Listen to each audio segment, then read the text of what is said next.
जब भी कोई बात करता है खिलाफत की तो मेरे जहन में दो सवाल आ जाते हैं। पहला सवाल तो ये आता है कि आप कहाँ तक खिलाफत कायम करना चाहते हैं, सिर्फ पाकिस्तान की हद तक या पूरी दुनिया में की हद तक जो है वो खिलाफत कायम करना चाहते हैं। क्योंकि मौदूदी साहब पाकिस्तान बनने के ख़िलाफ़ ही इसलिए थे कि वो चाहते थे कि पूरी दुनिया में खिलाफत कायम की जाए, यानी कि जहाँ जहाँ मुसलमान रहते हैं उन सब को मिलाकर जो है एक खिलाफत बनाई जाए, एक खलीफे के नीचे लाया जाए। दूसरा सवाल ये आता है कि अगर आप कहते हैं कि सिर्फ पाकिस्तान की हद तक खिलाफत कायम करनी है तो मैं पूछूंगा कि क्या पाकिस्तान पहले खिलाफत नहीं है? क्योंकि यहाँ पर भी जो है वो कुरान और सुन्नत के ख़िलाफ़ कोई कानून नहीं हो सकता। इक़्तिदार या अल्लाह ताला के पास है और उसके बाद बलासमी लाज वगैरह भी बने हुए हैं। तो क्या ये खिलाफत नहीं है? अगर आप कहते हैं नहीं है तो फिर शुरू से शुरू कर लेते हैं। पहला सवाल ये होगा कि खलीफा जो है वो कैसे सिलेक्ट होगा। अगर आप किसी भी खिलाफत के चाहने वाले से पूछ लें कि खलीफा कैसे सिलेक्ट होगा, अगर 10 बंदे होंगे ना तो वो 10 मुख्तलिफ़ तरीके बताएंगे। कोई बताएगा कि खलीफा जो है वो अवाम सेलेक्ट करेगी, अगर अवाम सेलेक्ट करेगी तो ये तो फिर वही जमहूरियत हुई। और वो कहते हैं कि नहीं, अवाम के सामने जो है ना वो असूल बता दिए जाएंगे कि इस तरह का खलीफा होना चाहिए, उसके बाद वो अवाम सेलेक्ट करेगी, यानी कि नमाज़ पढ़ता हो, दाढ़ी हो, वगैरह वगैरह। तो फिर मेरा ये सवाल होता है कि ख़ादिम रिजवी साहब और ताहिरुल कादरी साहब, ये दोनों कहते हैं कि हम जो हैं वो बड़े नेक हैं, तो इसमें कौन फ़ैसला करेगा? फिर बात अवाम पे आ गई। लेकिन कुछ लोग इस बात को डिनाई करते हैं कि नहीं, ये तरीका नहीं है। दूसरा वो तरीका ये बताते हैं कि एक कौंसल बनाई जाएगी नेक लोगों की, तो वो फ़ैसला करेगी खलीफा कौन होगा। अच्छा, तो अगर आप वो कौंसल बनाते हैं तो उस कौंसल के जो मेंबर हैं वो कौन सेलेक्ट करेगा? वो फिर बात वही आ गई कि अवाम सेलेक्ट करेगी। अगर खलीफा सेलेक्ट करेगा तो वो तो अपने बंदों को करेगा जो बार बार उसको चुनते रहेंगे। उसके बाद आपको मैं मिसाल देना चाहता हूँ कि ईरान में जो है वहाँ पे भी ऐसी ही एक कौंसल बनी हुई है, जो उसके बाद जो है इमाम खुमैनी के बाद अली ख़ामनाई को उन्होंने सेलेक्ट कर लिया है। यानी कि उनको घर में से ही खलीफा मिल जाता है। घर में से खैर नहीं मिलता, क्योंकि उनको थ्रेट दी जाती है, अगर वो उस अली ख़ामनाई के ख़िलाफ़ वोट देता तो उसको तो हटा दिया जाता उस ओहदे से भी।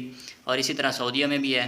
तो ये वाला तरीका भी कोई ख़ास नहीं है। बात तो ये है कि खलीफा सेलेक्ट करने का भी कोई तरीका मौजूद नहीं है। उसके बाद ये है कि खलीफा जो है वो किस फ़िरके से होगा। जी हाँ, मुझे पता है, इसका जवाब दिया गया, पहले आप उनका जवाब सुन लें, उसके बाद आगे बात करते हैं। कि नफाज को मुस्तरद करने के लिए वो सही कह देते हैं कि जी कौन सा इस्लाम।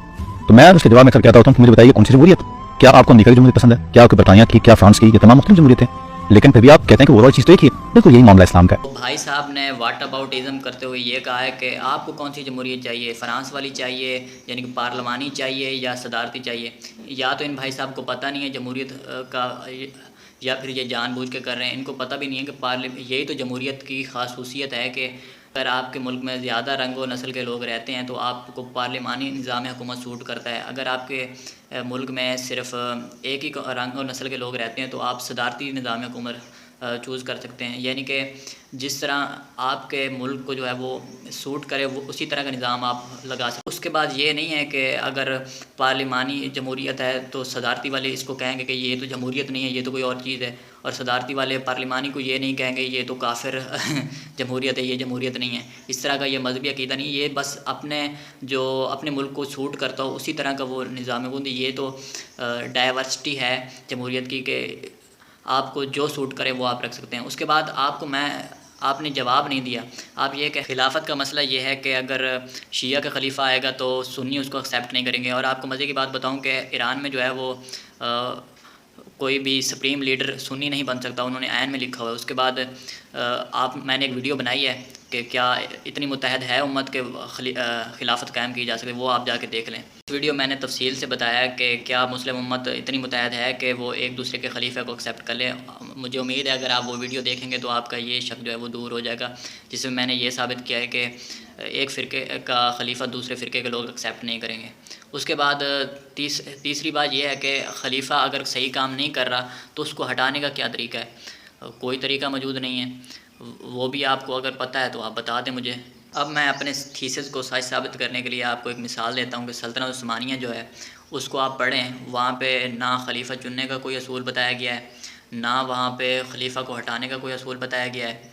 और वो वहाँ पे जो खलीफा था वो दूसरे मसलक के लोगों के साथ क्या करता था, ये आप ख़ुद ही पढ़ लें जाके। खिलाफत में ज़्यादातर जो मामला रहा है वो ये रहा है कि जब एक खलीफा वफ़ात पा जाता था तो वो अपने बेटे को जो है वो नामज़द करके जाता था।